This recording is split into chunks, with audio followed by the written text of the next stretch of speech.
talk about abundance, I see abundance as the ever flowing, freely accessible. Every resource um, is there as we need it, um, and there is full abundance in this world.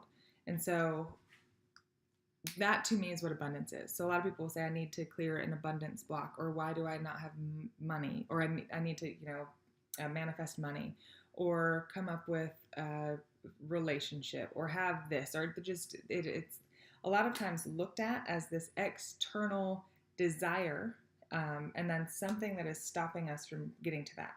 And so if you can think about children who they come in without blocks at all, their field is not even really complete or I guess sealed or shining at its capacity until they're, I think, 7.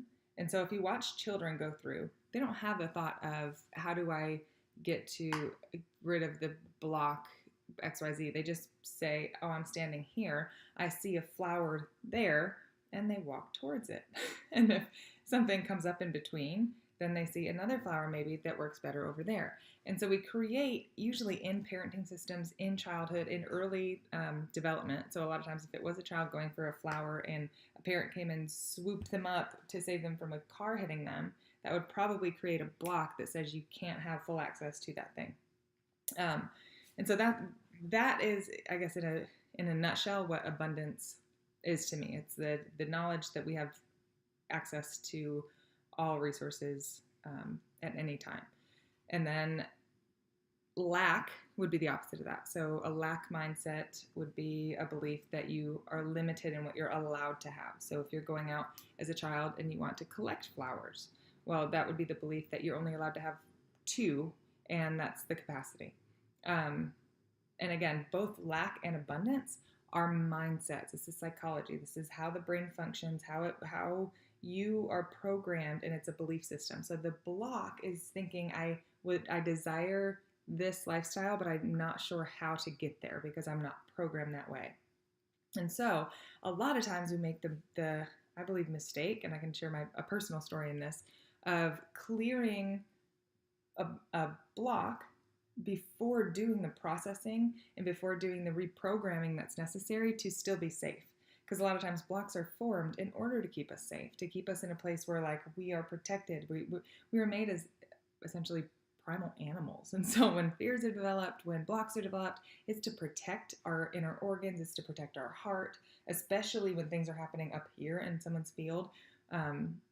You'll develop physical blocks too. If you have had a heartbreak and somebody is like, they're holding space in your heart, right? Physical space. So it feels like they're torn out once the breakup happens, and then something blocks in it to like protect you from ever feeling that again. And so why can't I love? A lot of times it's a block in the heart chakra. Why can't I receive love? It's a block in the back, or maybe you were hurt or not allowed to receive love in the way that was important to you as a child. We're constantly clearing things, constantly clearing the field, constantly working through all of this stuff. But I do think it's important to look at the programming and the system that goes on mentally before really getting into the rest of it, into the field, into the body, because it is really important to know that and program that. So when it comes to achieving abundance, there's this idea that it's like some external thing, but it is very, very small in terms of volume. in the size of the galaxy, everything that you need is already in you. And so the blocks are the things that need to come up in the belief system. So everything you need to achieve abundance is sitting right here, right now, in your physical body. And so it takes that extra bit of work to figure out what those things are. And so it's kind of the decision, do we accept it as it is? Or do we desire the change enough that we're willing to learn and do hard things? That's what I keep saying to my daughter. We do hard things because it's only hard the first time. And then it gets a little bit easier and a little bit easier, and you can see yourself reprogramming and clearing things out that are making you believe the truth about what you're allowed to have. So I'm going to talk about 4 pillars of, and it's the 4 pillars of poverty, and this is based on a book, When Helping Hurts, How to Alleviate Poverty Without Hurting the Poor and Yourself, by Steve Corbett and Brian Fickert. And I'm using this because if you don't know, I work in areas where there's extreme generational poverty.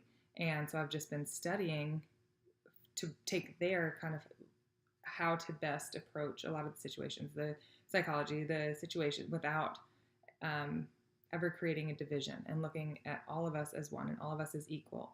And so I'll say the same thing in this situation, because here I do energy work and intuitive work and readings and life development. And so we always start with saying we all want the best and highest good across the board, and we all make decisions in love because our creator is love. And that would always be the best and highest good if it's coming for love. If it's coming for greed, I keep coming back to the flower scenario. But if it's like the greed and I have to go and get this so this person doesn't get it, that's not the best and highest good. So we are doing the work within to achieve the best and highest good, which is abundance, because we are abundance. So the 4 pillars of poverty are our relationship with God, our relationship with ourselves, our relationship with others, and our relationship with the rest of creation. And so when you look at your relationship with God, you're going to look at where you're at right now. What are your beliefs about the spirituality or the creator? Most of the time, your relationship with God is going to be seen in the exact way that psychologically you were raised. So for me, I was raised in a house with a mother and a father, and also you'll see God as like the subconscious control, I guess, like why you make a decision one way or another way. And a lot of times it is very confusing because it's been a part of your life. And even if you have been in church and you have known this God that's separate from like the bigger God, you're still running on the program that's preventing you from really getting to know the unconditional, all-consuming, overseeing everything, big picture of like the loving God, right?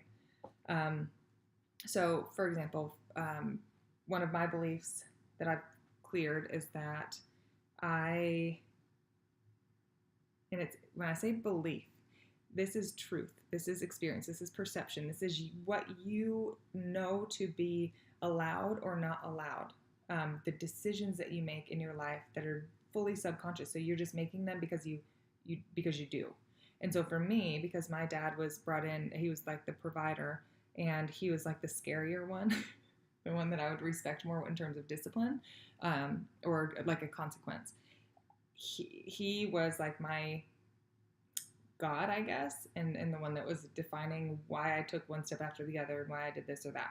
So some of those things that really impacted me, without even realizing it, was always respecting if a man said something or if a man told me to do something, and always asking for permission. Another big thing that came with that was talking about abundance. My mom didn't work outside of the house. And so I didn't realize that I had defined my role as working and working and working and working and working, but I can't accept money. I can't accept pay. I can't accept anything in return, because my role is to be like the giver, the generous one. So look into your own relationship with God, because it is a relationship, and it is, what is your belief? Were you taught to pray for? What were you taught to follow? What were you taught physically about who is overlooking your life? Is it more of a controller, or is it more of like grace and love? Is it more accept what you get and be grateful, or is it ask for what you desire? So look at those different dynamics. There's so many out there. There's so many things that, in so many ways, it does affect you, affect all of us. And it's kind of hard, I guess, to know the different models if you're not hearing other people. But look in that within yourself and just ask for it to be revealed to you if there's anything that you're missing.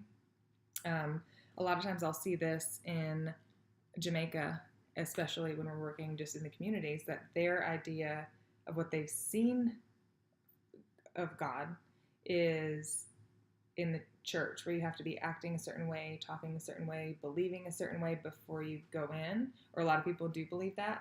And then they're like, the mentality or the control system is very much based in survival. Like, fight to do what you have to do to survive, protect yourself, and it's very different.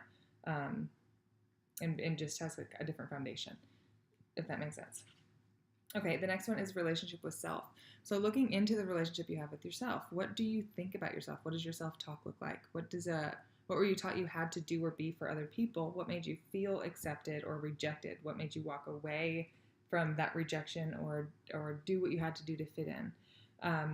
Knowing your relationship with yourself and what that even means, because a lot of us will kind of just say our accomplishments, which that's not us. That's things that are around us. What we've done for a living, what we have businesses we've started, things that we've done or said or to other people that have left us in shame for the rest of our lives. These are the things that we have used to define ourselves. But the truth about who we are is that we are love. We are a beaming light of love. And so what separates us from that belief? And so what separates us from the belief that we are worthy of anything and everything that could ever come towards us?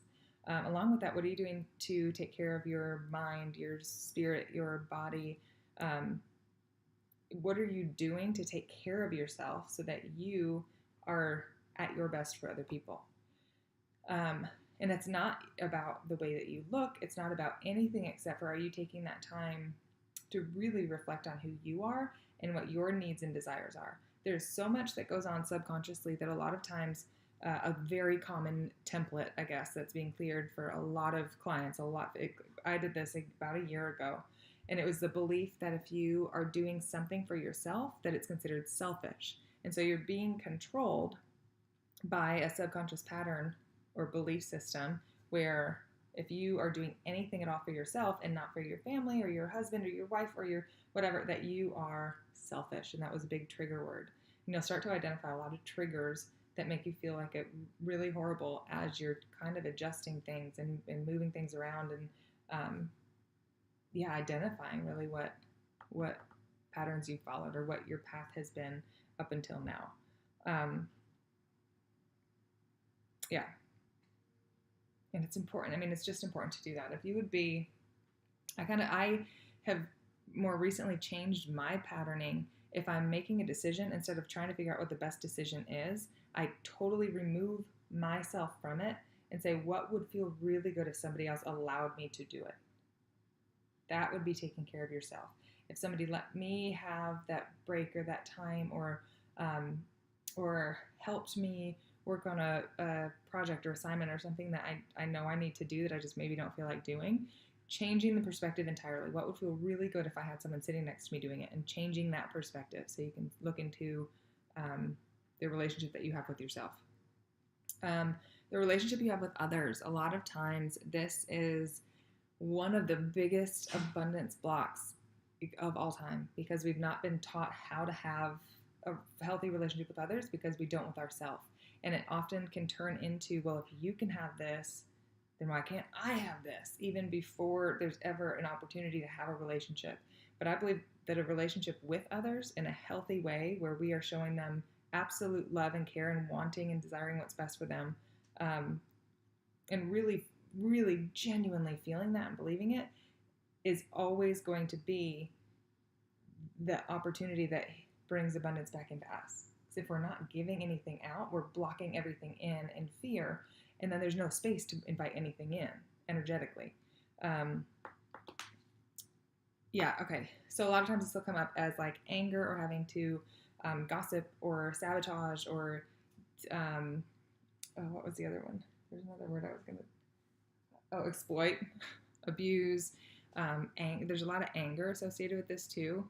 And that's why I think loving the relationship with yourself is a precursor to your relationship with others.